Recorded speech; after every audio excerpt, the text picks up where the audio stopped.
What's one of your favorite guilty pleasures? So I would say chocolate is a guilty pleasure, but I actually don't feel any guilt about it. I like dark chocolate and it's, supposedly pretty healthy. And I also just feel like life is too precious to waste feeling guilty about chocolate. So, what was your first job? My first job was as a camp counselor at an overnight camp for kids. It was the best. It was so fun, so much opportunity to be a role model and be a guide and just be silly and surprises every day. And it was also so exhausting. Those kids just did not get tired. Who or what is your biggest inspiration? I think the biggest inspiration for me was my grandmother, Maurice. She was an expert cultivator of relationships, and she was a really well-respected community leader. And she was doing things like advocating for equity and advocating for women's rights back in the 1950s. And she didn't stop until the day she died. So what inspired you to go into law? My dad, who was a lawyer. The other inspiration to go into law was Ruth Bader Ginsburg. She was an icon well before we saw her doing push-ups in her 80s. And she was a small but mighty Jewish woman who was fighting for justice and fairness. And I wanted to be just like her.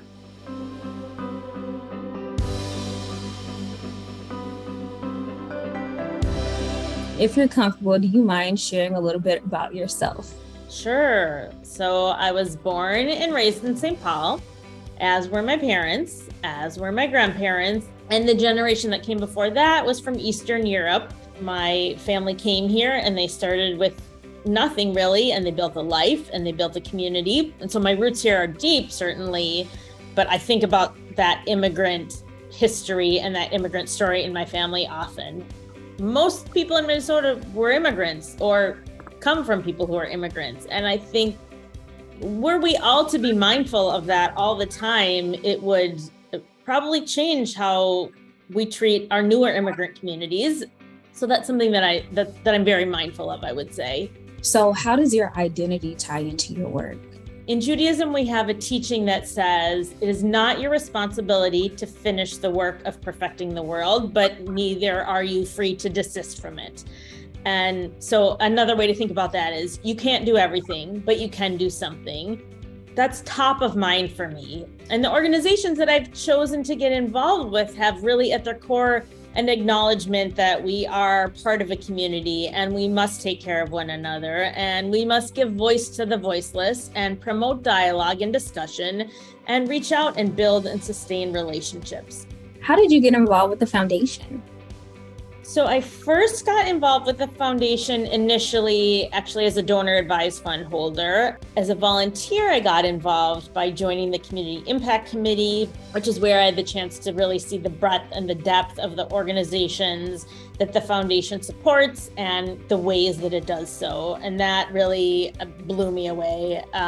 Impressed does not begin to describe seeing that process. And so then after that, I really eagerly joined the board.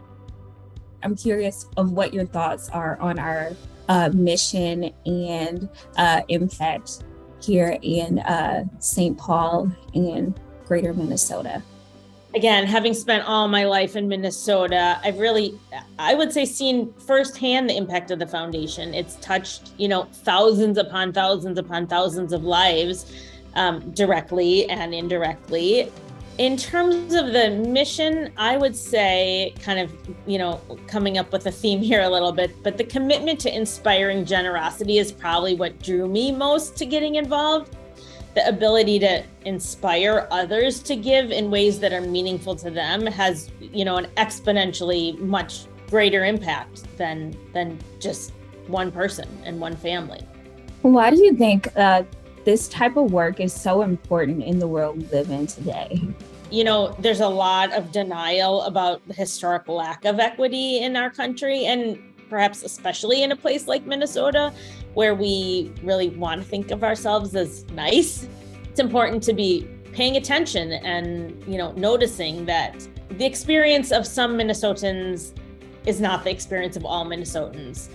And then on a personal level, I really think, we should all be asking ourselves, what can we do to make our community better for everyone? And then living our lives in service of sort of doing our part to act on whatever the answer to that question is. How do you see this work playing out in the future? Or what are your hopes for the future? I hope that the foundation can continue its good work and continue to really think critically about its role in the community, to helping make this place great, not just for some, but for everyone. There are certainly a lot of challenges, but it is an opportunity that the foundation is very well positioned for and is up for the challenge, I will say.